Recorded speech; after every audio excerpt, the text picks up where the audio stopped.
The 12th National People's Congress opens here in Beijing. Chinese Premier Wen Jiabao delivers his last government work report, calling for all-round reforms.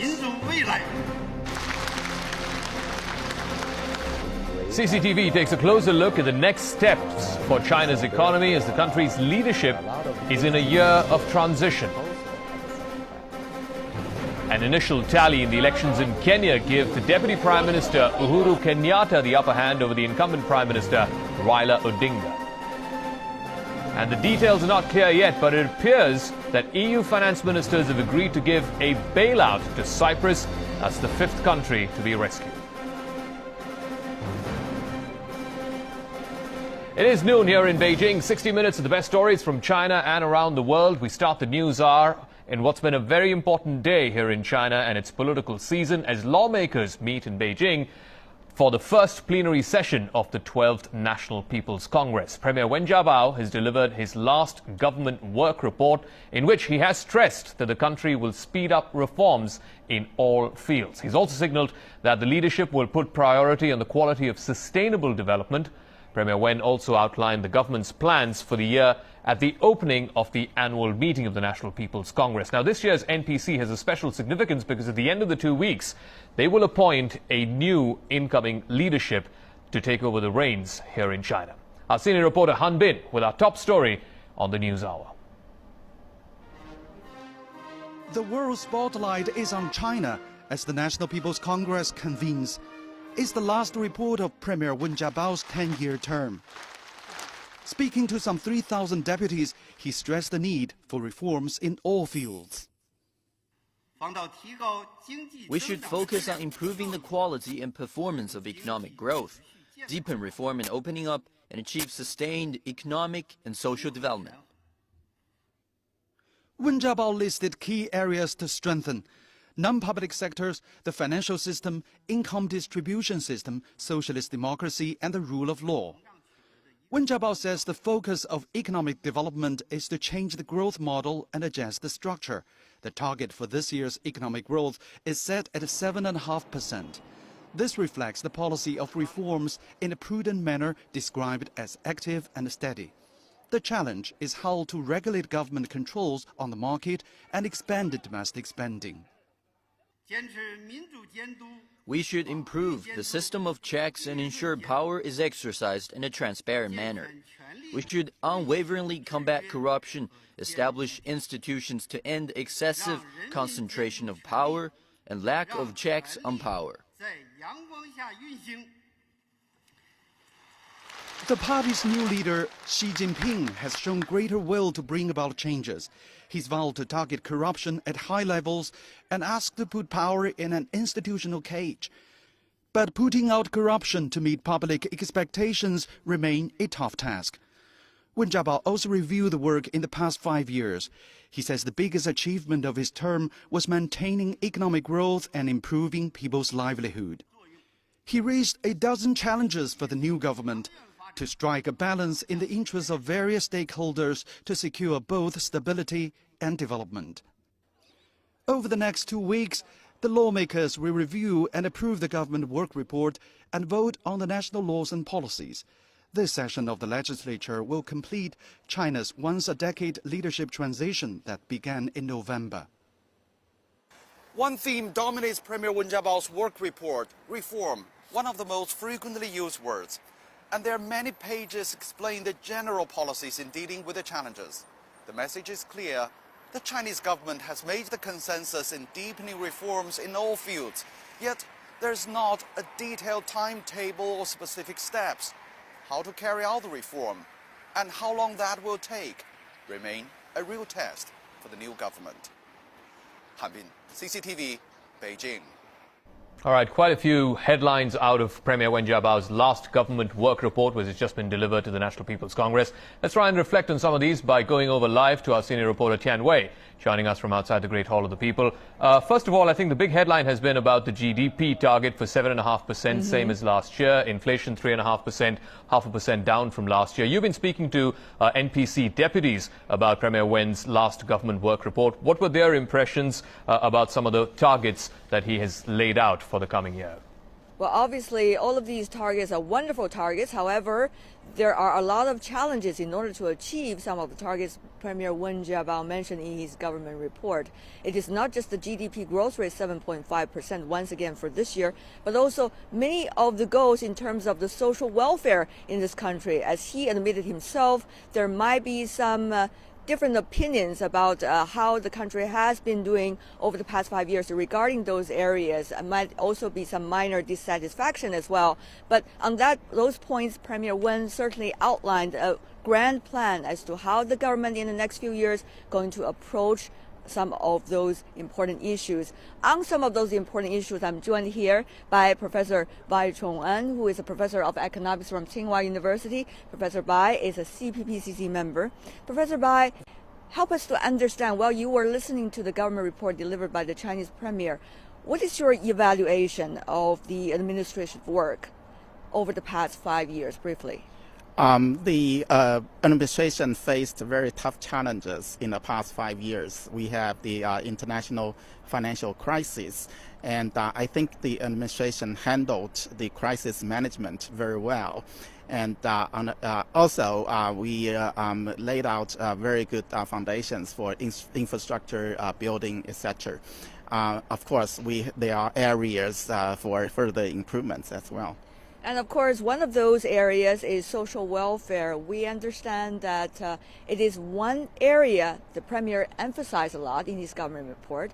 You previously said that you believe social welfare is an area for the government to work on at the very initial stage of further reform, in the deep waters also called, right, to push forward for others to be encouraged by the efforts here, and therefore reforms in other areas can also go along.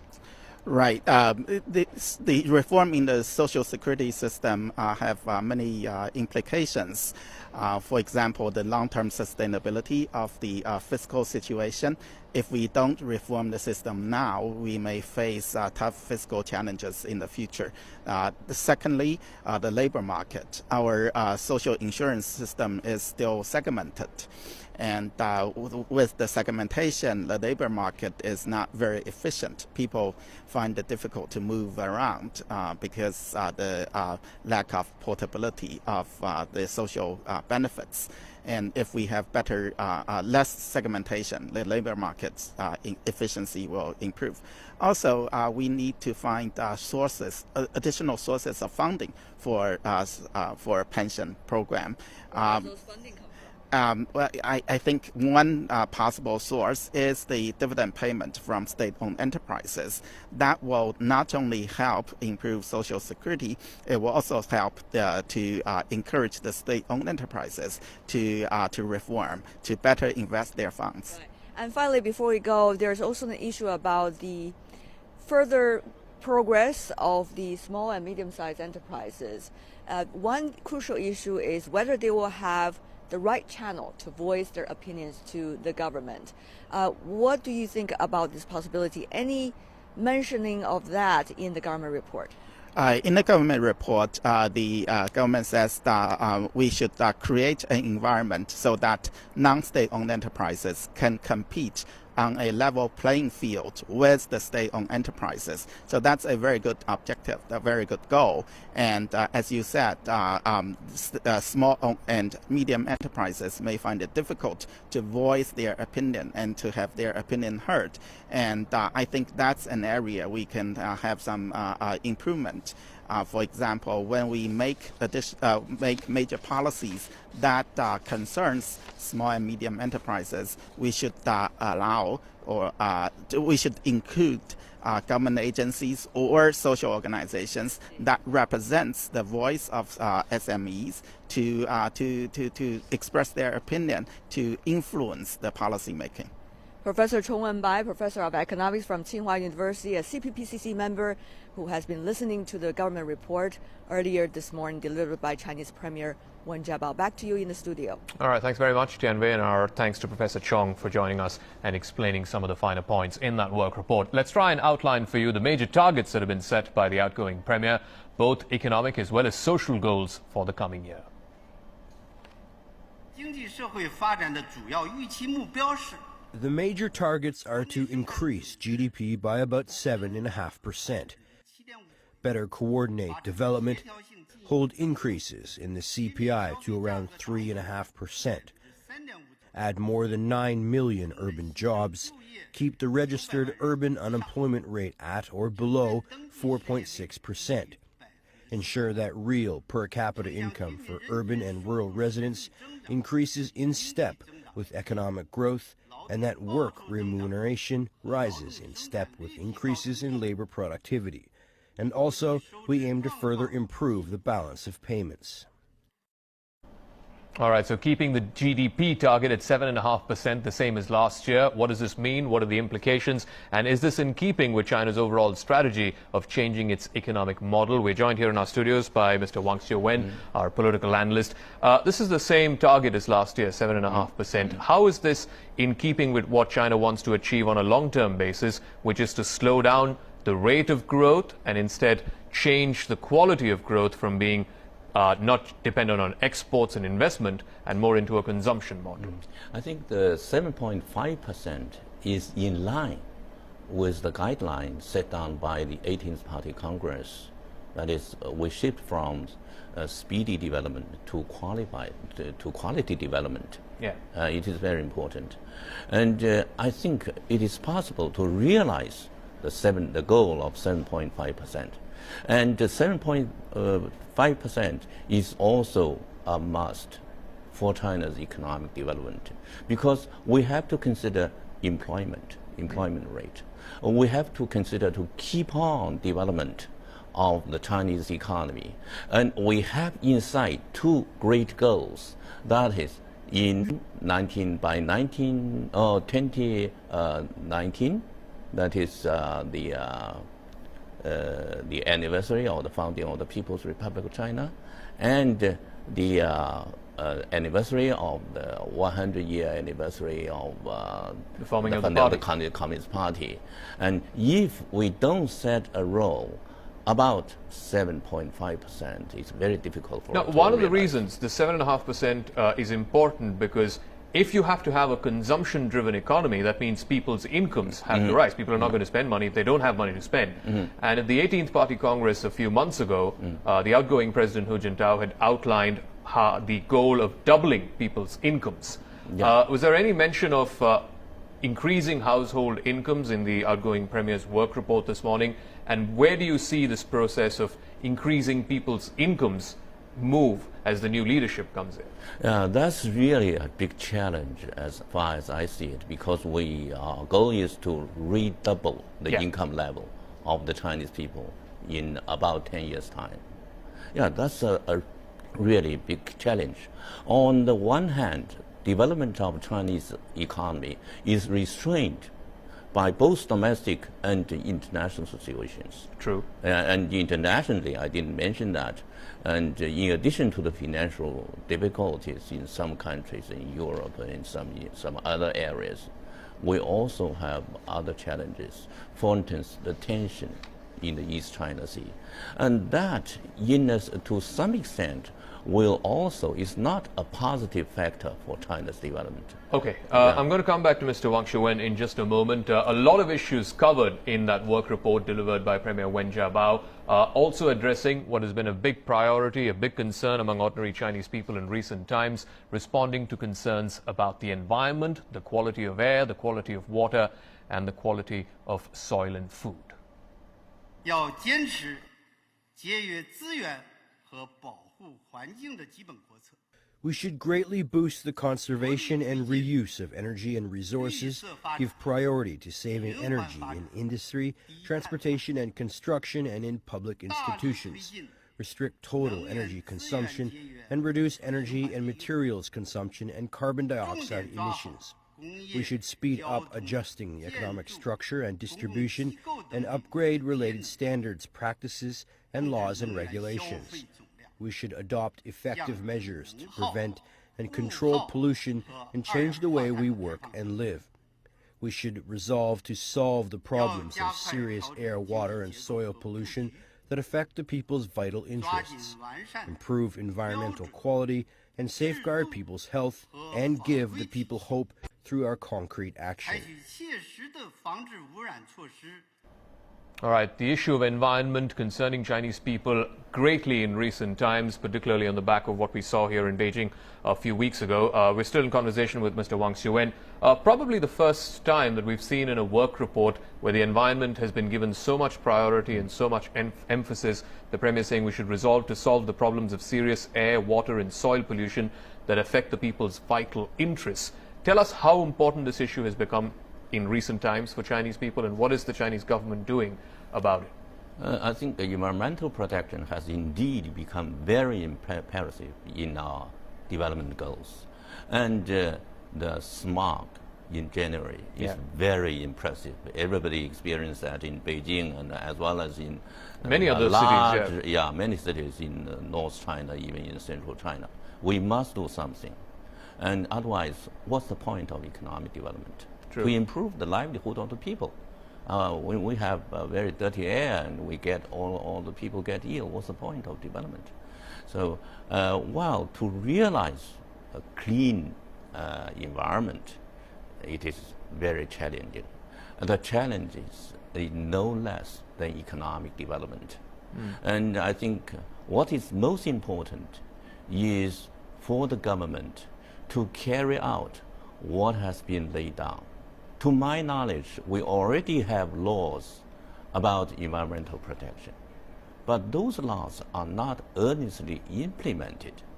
That is a big problem for China. Why is that the case? Why are those laws not being implemented effectively? Is part of the reason because there is this impression that somehow if you try to concentrate about the environment, you have to risk some amount of economic growth, which is not necessarily a true notion. It's actually a fallacy to believe that you can't have reasonable growth with good quality environment. I quite agree with you, but some officials contradict the goal of environmental protection and economic development. They put more emphasis on the speed of development.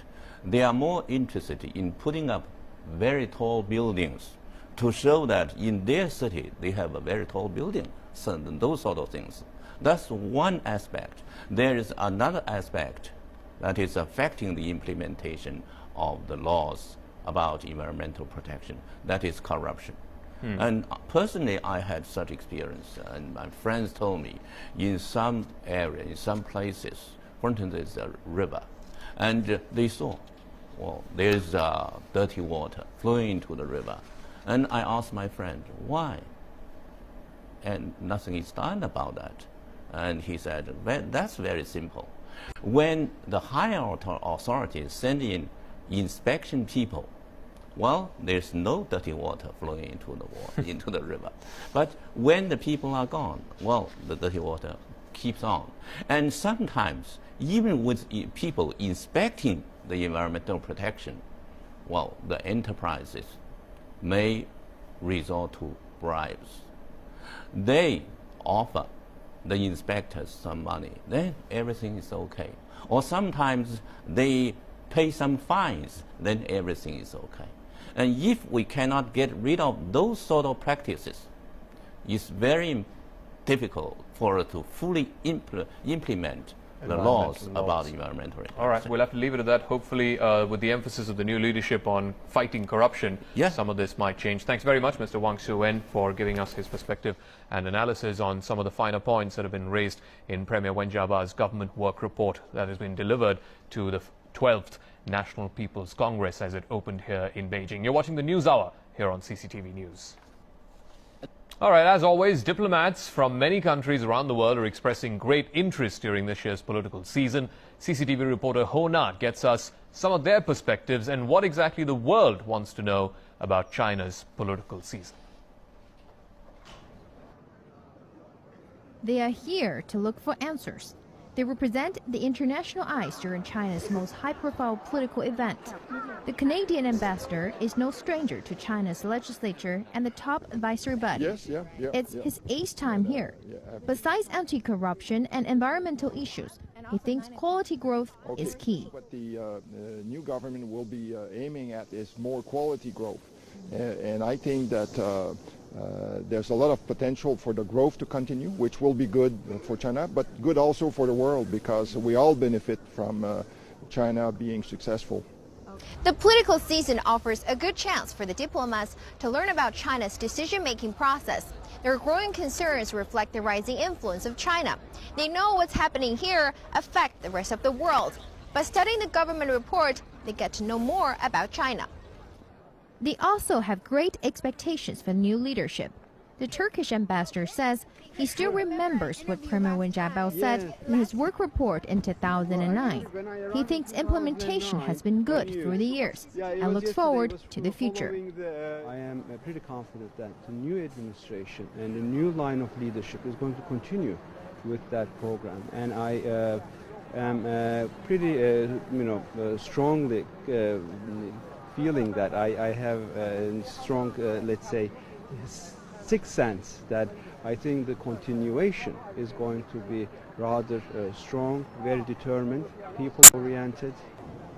All eyes are on the leadership transition and the institutional restructuring. How China will maintain rapid and steady economic growth is a top concern. Yes, just because we say growing in 8% yearly, China is moving the world trade. You know, this is the first player right now in the international world trade. And then China is a sort of locomotive of international economy. By this reason, we have expectation that the internal reform in the economic sector in China will affect positively the rest of the world. I feel that the need for a leadership in economic affairs is key. We have seen that China has decreased the growth last year, and for China it's very important, but for us as well it's very important, because China is our main economic trading partner. So as far as we are concerned, the policies that are adopted regarding economic affairs here in China are key for my country and for the world, indeed. China is expected to map out an economic growth target of 7.5% for 2013. The diplomats are eager to see how China plans to achieve this. They hope the sessions will yield practical, realistic solutions and not just formal words. Hou Na, CCTV, Beijing.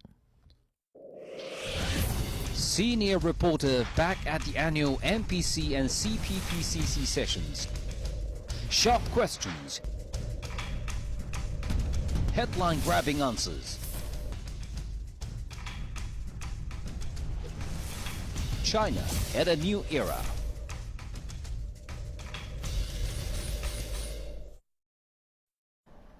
Now, one of the crucial tasks of the current National People's Congress is to try and elect a new administration for the next 5 years. But what does a transitional year mean for the Chinese economy? What can be done and what should be done to ensure stability? Our senior reporter Tian Wei spoke with CPPCC member Professor Qian Yingyi. He's the Dean of the School of Economics and Management at Tsinghua University. Tell us your understanding of the economic situation in China this year, a very crucial year, transitional year. Yes, this is a very, very crucial transition year. Every 10 years, there is a leadership transition, not only at the central government level, but also at the local level. For all the new local government administrations, they want to have a big, great leap forward in their regions. What does it mean, though? I read from the reports that 26 provinces, more than 3/4, set the GDP growth for this year at 10% or higher. So that shows that there is huge incentives for expansion. By itself, it's not bad from the local point of view, but does pose challenges to macroeconomic stability. What kind of challenges, though? Well, unlike 10 years or 5 years ago, there are two problems at the macro level. One is overcapacity. In many industries, by a huge margin, overcapacity issues. The second, the money supply, usually measured by M2, M2 over GDP. But I'm not among those economists who simply compare China's money supply or M2 GDP to other countries. I don't think you can simply compare between countries. But even by Chinese standard, it's quite high.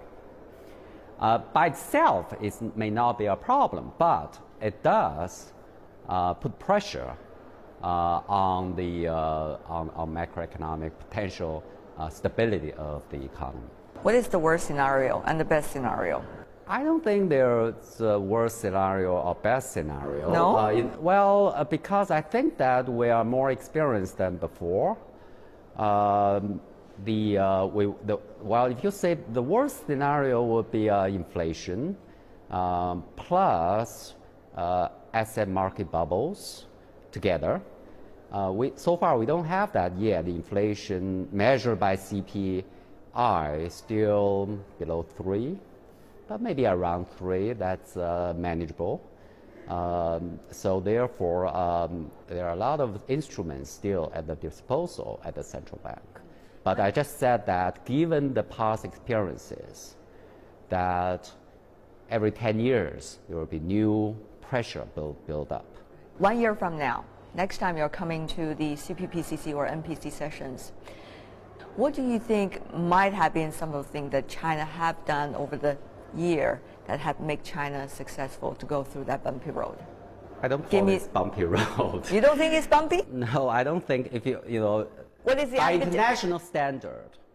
By international standard, this is not bumpy. What is the adjective you would like to use? Well, if you look at other countries, the swings is much bigger than China. China has tremendous challenges, that's for sure. That's in a different way from other countries. So this year, I think there are two issues very crucial. One is a short-term macro stability issue.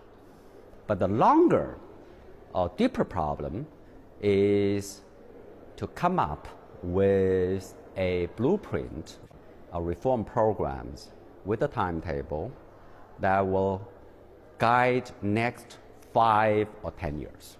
The second one is more challenging. Thank you for being with us.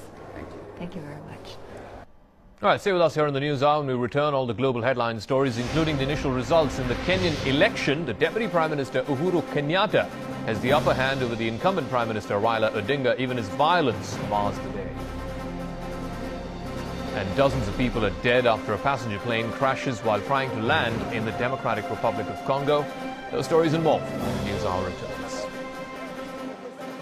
Welcome back. Let's turn our attention now to the Kenyan elections. Votes are currently being counted. Election day, though, was marred by a series of violent attacks by machete-wielding gangs in and around the city of Mombasa. At least 19 people are feared dead. Partial preliminary results, though, have given Deputy Prime Minister Uhuru Kenyatta the lead over the incumbent Prime Minister Raila Odinga. The two presidential frontrunners were well ahead of the other candidates. If neither man is able to win more than 50% of the vote, then there will be a runoff on the 11th of April. Mr. Kenyatta is due to face trial at the International Criminal Court next month. The trial, though, stems from widespread violence following the last election. That was in 2007. That was widely disputed. Ethnic and political violence had killed more than 1,000 people at that time, amid claims that the poll itself had been rigged. Besides President, Kenyans are also choosing members of parliament, as well as senators, country governors, and members of 47 county assemblies. Meanwhile, this is a big concern for not just Kenya and ordinary Kenyans, but also the country's landlocked neighbors. They're worried whether the violence in Kenya would spill over and whether their economies would be affected, much like what happened in 2007 during the last elections. Back then, the economies of Uganda, Rwanda, Burundi, and the eastern DR Congo had suffered heavy losses, and their imports were struck at the port of Mombasa. But as CCTV's Robert Nagila reports, authorities in Kenya this time around are saying there is no need to panic. Are all systems in place? Bernardo Serra, a senior official, inquires from a ground technician. And it's easy to understand why authorities here have gone to great lengths to ensure operations at the port are not affected by the elections. The 2007 post-election chaos affected operations of the port. Cargo destined for neighboring countries could not be offloaded from ships or leave the port because it was not secure. We first of all ensure that any cargo which is within the port is secure for as long as it remains in the port. About 2/3 of the cargo traffic that goes through the port of Mombasa is destined for its neighbors. For example, 80% of Burundi's exports go through the port of Mombasa, showing just how significant this port is to its landlocked neighbors. These include Uganda, Rwanda, Southern Sudan and the Eastern Democratic Republic of Congo.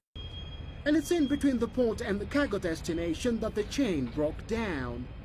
It's estimated over 90% of all cargo from the port is trucked to neighboring countries. During the port chaos, several trucks were either burnt or looted, and within days the movement of cargo to neighboring countries had been halted. Many transporters are cautiously optimistic. The way I see it, if there is security like they say there is, then we will be okay. We hope it will be okay, but security is important. If we are given security, it is important to us, but we don't think anything bad will happen. And the man tasked with the region's security is optimistic the port will be peaceful. He says adequate security measures are in place to deal with any eventuality. The government has given up, has really brought up a mechanism where the officers are properly deployed. The issue of escorting vehicles to our borders along the northern corridor will continue. Music to Kenya's neighbors, who are paying close attention to what happens after the polls. For they say, when Kenya sneezes, its neighbors catch a cold. Robert Nagela, CCTV, Mombasa. Up to 36 people have been killed after a twin-propeller plane crashed while trying to land in bad weather in Goma. That's the main eastern city in the Democratic Republic of Congo. There have been conflicting reports, though, about the death toll. Government spokesman Lambert Mende says so far the rescue workers have managed to find 9 bodies, including passengers and crew. It was not immediately clear, though, how many people were on board the Fokker 50, which was operated by the domestic airline CAA. The flight was arriving from the town of Lodja, that's about 700 kilometers out west. The spokesman says the plane fell in an empty space, and because it was raining at that time, nobody was around. Bad weather is being blamed for the crash. The families of the 9 Chinese victims from last week's balloon crash in Egypt are now heading back to Hong Kong. They held a memorial ceremony in the city of Luxor for the 9 people who were killed alongside 10 others in what was a deadly accident. The Chinese ambassador to Egypt says the bodies will be transported to Hong Kong as soon as possible. Hong Kong officials say that the families of victims have signed paperwork which authorizes insurance companies to handle the victims' death certificates as well as help transport their bodies back to Hong Kong. The balloon was carrying 21 foreign tourists when it went down last Tuesday. Analysts say the crash resulted from a gas explosion which happened when the balloon was about 300 meters above the ground. And staying with Egypt, protesters have set fire to 2 government buildings in the northern city of Port Said. Protesters have thrown petrol bombs and stones at police officers who responded by firing tear gas. At least 4 people have been killed, and that includes 2 policemen. 400 have been injured. The renewed clashes come just hours after thousands of residents rallied at a funeral procession for civilians who were killed during street battles with the police just a day earlier. 3 policemen and 3 civilians were killed in those clashes. Violent protests have erupted in Port Said since January, when a court in Cairo issued death sentences against 21 people for their involvement in Egypt's deadliest football riot in February of 2012. Those verdicts sparked angry protests in Port Said, which turned into deadly clashes with police, leaving more than 40 people dead, including 2 policemen. More news of violence, this time in Syria, where amateur videos that have been posted online by Syrian activists appear to show rebel fighters in control of a police academy in Aleppo. This is following a fierce battle with government troops. The videos show several war-torn buildings within the sprawling government complex in Khan al-Assal. That's very close to the city of Aleppo itself. Rebel fighters appear to be wandering through the complex, smashing pictures of President Bashar al-Assad. Corpses, purportedly that of government soldiers, are seen to be lying around the rubble. Meanwhile, Syrian opposition fighters say they've captured the eastern city of Raqqa. If it is confirmed, the fall of this provincial capital on the Euphrates River, about 160 kilometers east of Aleppo, would make it the first major city to be taken by the opposition since their revolt against President Bashar al-Assad broke 2 years ago. A resident in the city of Raqqa had said that the city had fallen, and a Syrian military intelligence compound in the city center was surrounded by the rebels. The International Atomic Energy Agency, the IAEA, is raising pressure on Iran to address suspicions about its nuclear program. Speaking at a meeting of the IAEA Governing Board, the chief of the UN nuclear watchdog called on Iran to grant swift inspector access to a military base in Parchin, where they believe explosive tests have been carried out.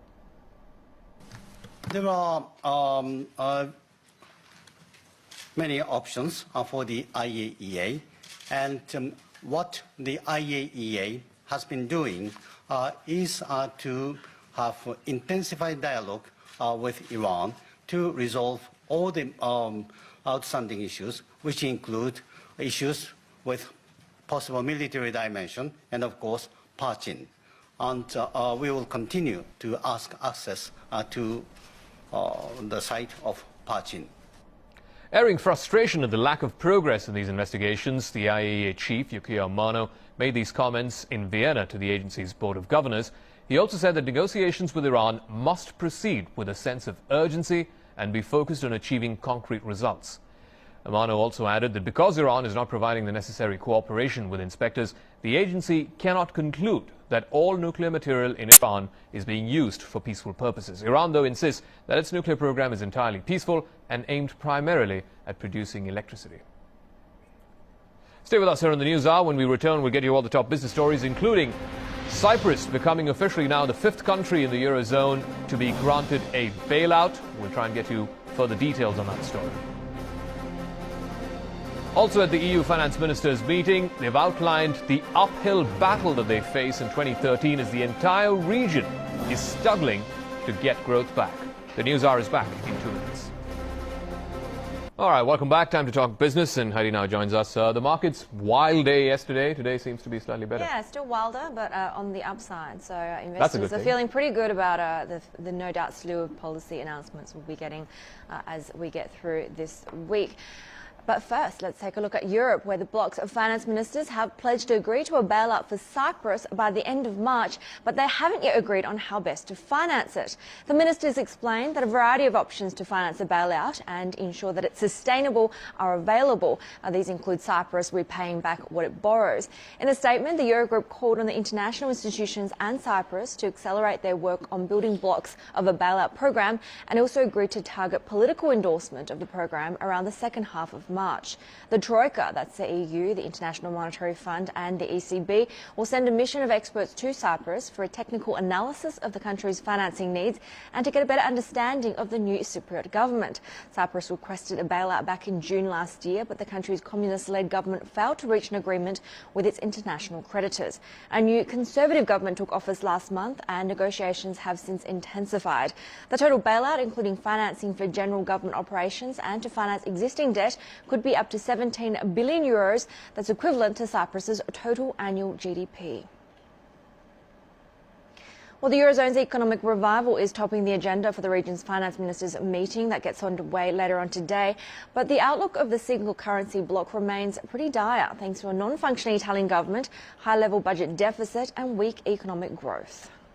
The sovereign debt crisis has polarized political parties and voters in many European countries. The Italian election late last month turned out a divided nation, with no single party capable of forming a working government. Political uncertainties have stirred market sentiment, pushing Italian bond yields higher.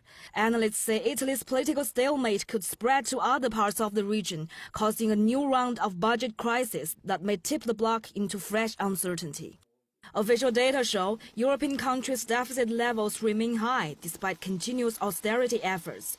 The overall deficit accounts for 89.9% of total GDP in the third quarter of 2012, 3 percentage points higher than a year earlier. In Greece, where economic contraction has entered a 6th straight year, the debt-to-GDP ratio climbed more than 3 percentage points, reaching 150% of the country's total output. Ireland and Portugal, two other bailout recipients, also saw their debt ratio pile up. The lackluster growth conditions are already affecting the job market. Europe's unemployment rate reached 11.9% in January, a record high since authorities began to release the number in 1995. Germany, the driving engine of the region, lowered its annual expansion rate to 0.4% this year. The bloc's more struggling countries, including Italy, Spain, Portugal, and Greece, have stuck with ongoing recessions. Slow growth, high joblessness, and a dim outlook are all dampening Europe's uncertain recovery. Zhang Mengyuan, CCTV. All right, let's take a look at Asia now, and markets around the region got back on their feet today after yesterday's pretty sharp sell-off. Most markets around the region are now eyeing fresh highs in today's session, particularly Japan, but all eyes, of course, are on China and the annual session of the National People's Congress getting underway in Beijing today. Now, in his government work report, Premier Wen Jiabao once again placed emphasis on getting home prices down in China and also the need to further rein in regulations in China's runaway property sector. If you recall, home prices in many Chinese cities continued to rise last month despite the government's continued curbing measures. Now, property developers, unsurprisingly, continued to decline today on those comments, but the broader Shanghai comp recovered from yesterday's 3.6% loss. It's currently up by just over 1% at the midday break. All right, before we leave the markets, let's take a look at some of the other trading figures from elsewhere in the region.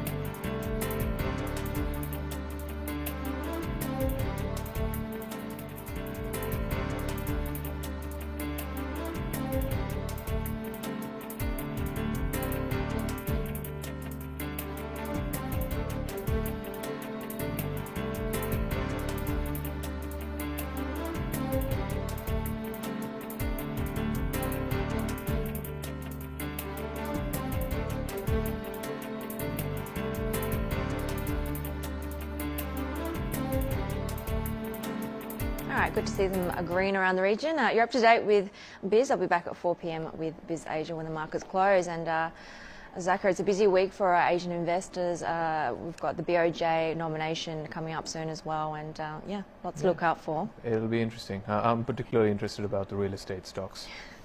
Yeah, all right. Stay with us here on the News Hour. When we return, we'll have all the sporting action, including the man with the Midas touch. He's the king of the NBA right now. LeBron James leading his team to a 13th straight victory. This one over the New York Knicks. Stay with us. All right, the China dream there. If there is a basketball dream, LeBron James is living it right now. Jonas now joins us. The guy can walk on water, man. I mean, he's figured it out, I think. You know, like when he was young, it was athleticism, but this guy just figured it all out. Thank you very much, Zach. LeBron James, Miami, certainly living up to their franchise's nickname at the moment, the King, playing better basketball than anyone on earth at the moment, and maybe better than anyone ever has. His team had won 13 straight games as well, heading into action on Sunday. However, the Heat were taking on a New York Knicks team that had beaten Miami by 20 points on 2 separate occasions earlier on this season. Madison Square Garden, the stage for yet another remarkable performance from LeBron. Early on, Dwayne Wade going to find LBJ for the alley-oop, but that's just a warm-up because just about a minute later he would do this. Oh, that's ridiculous. Another setup from Wade. Miami on top early on, the King doing his thing, but the Knicks would start to take this one over on home court. Carmelo Anthony, he would dial in. He would finish with a game-high 32. And then the second quarter, the Knicks veteran Jason Kidd would absolutely catch fire. The 40-year-old guard would hit from distance, not once, not twice, not thrice, but if you will, he would hit from three-point land thrice. Kidd getting the Knicks off and running on 4 for 4 in the queue. They would lead by as many as 16 in this game. And then a scary moment for Miami in the third. LeBron going out for another alley-oop. He's going to land awkwardly on the left knee. He would look to be in a little bit of pain, but thankfully he would be all right. And in fact, he would be more than all right, because James would take it over in the fourth. The Heat down by 6. Nope, they're down by 3. Then moments later, the King going to tie it up. He's feeling it. Then 2 minutes to go. James going to rumble into the paint for the layup there. And then with 27 seconds left, New York down by 4. And guess who gets it done? LeBron the steal. He seals it with the exclamation mark. He would finish with 29 points, 11 boards, 7 dimes, and 3 steals. The Heat tie a franchise record. That's their 14th win in a row. And they also extend their Eastern Conference best record to 43-14. I mean, we can play with them. We can play with the best teams in the East or in the West, on anyone's floor, too. So it's a big-time game for us. A lot of adversity tonight's game, or today's game, but we was able to stick through the rough patches and get a well-needed road win.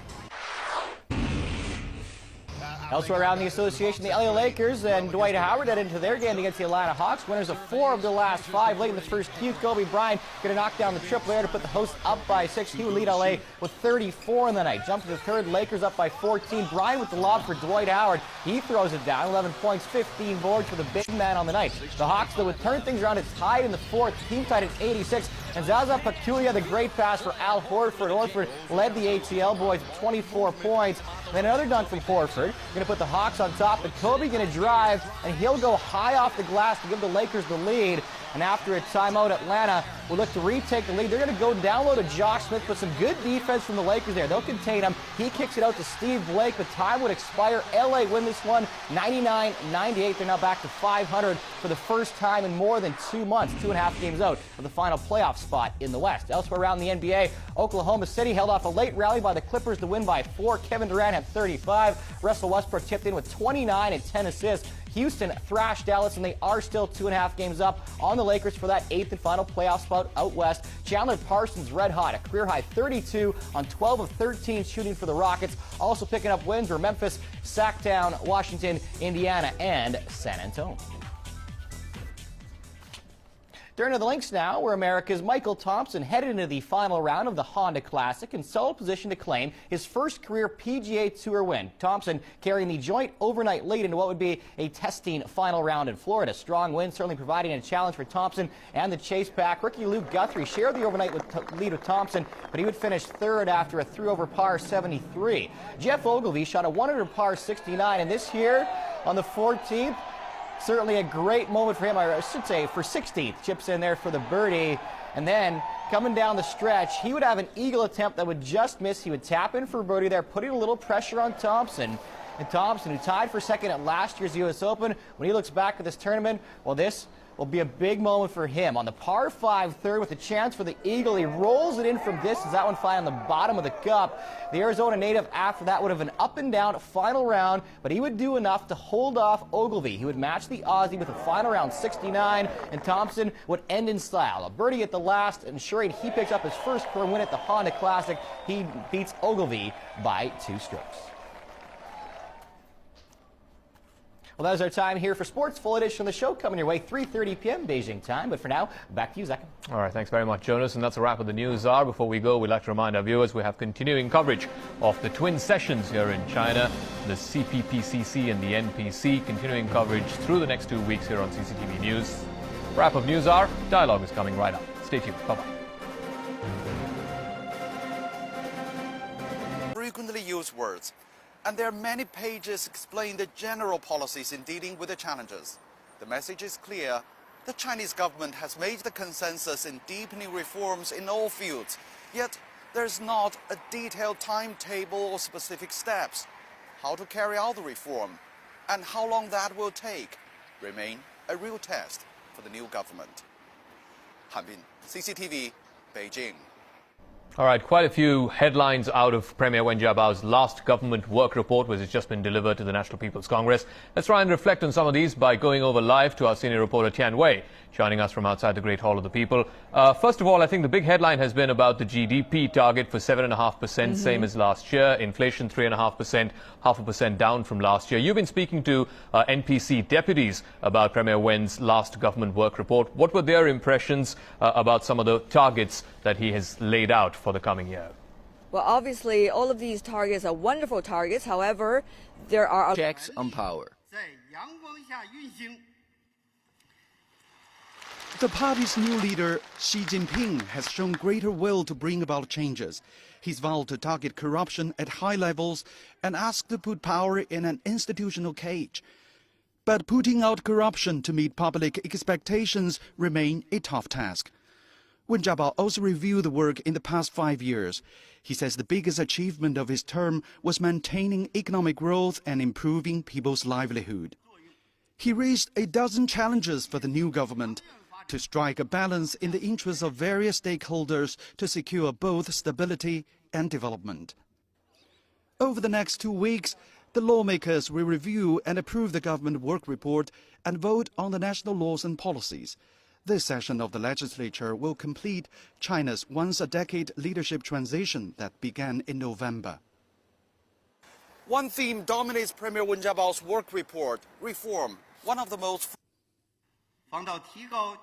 We should focus on improving the quality and performance of economic growth, deepen reform and opening up, and achieve sustained economic and social development. Wen Jiabao listed key areas to strengthen: non-public sectors, the financial system, income distribution system, socialist democracy, and the rule of law. Wen Jiabao says the focus of economic development is to change the growth model and adjust the structure. The target for this year's economic growth is set at 7.5%. This reflects the policy of reforms in a prudent manner described as active and steady. The challenge is how to regulate government controls on the market and expand domestic spending. We should improve the system of checks and ensure power is exercised in a transparent manner. We should unwaveringly combat corruption, establish institutions to end excessive concentration of power and lack of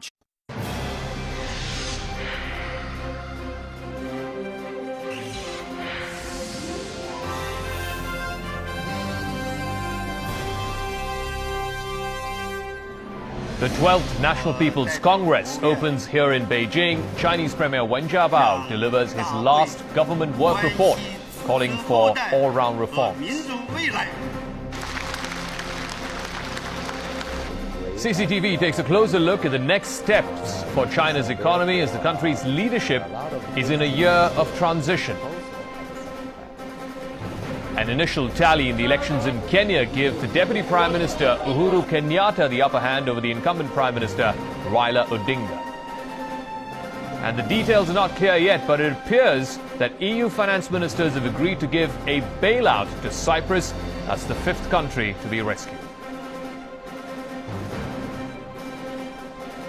It is noon here in Beijing. 60 minutes of the best stories from China and around the world. We start the news hour in what's been a very important day here in China and its political season as lawmakers meet in Beijing for the first plenary session of the 12th National People's Congress. Premier Wen Jiabao has delivered his last government work report in which he has stressed that the country will speed up reforms in all fields. He's also signaled that the leadership will put priority on the quality of sustainable development. Premier Wen also outlined the government's plans for the year at the opening of the annual meeting of the National People's Congress. Now, this year's NPC has a special significance because at the end of the 2 weeks, they will appoint a new incoming leadership to take over the reins here in China. Our senior reporter Han Bin with our top story on the News Hour. The world spotlight is on China as the National People's Congress convenes. It's the last report of Premier Wen Jiabao's 10-year term. Speaking to some 3,000 deputies, he stressed the need for reforms in all fields.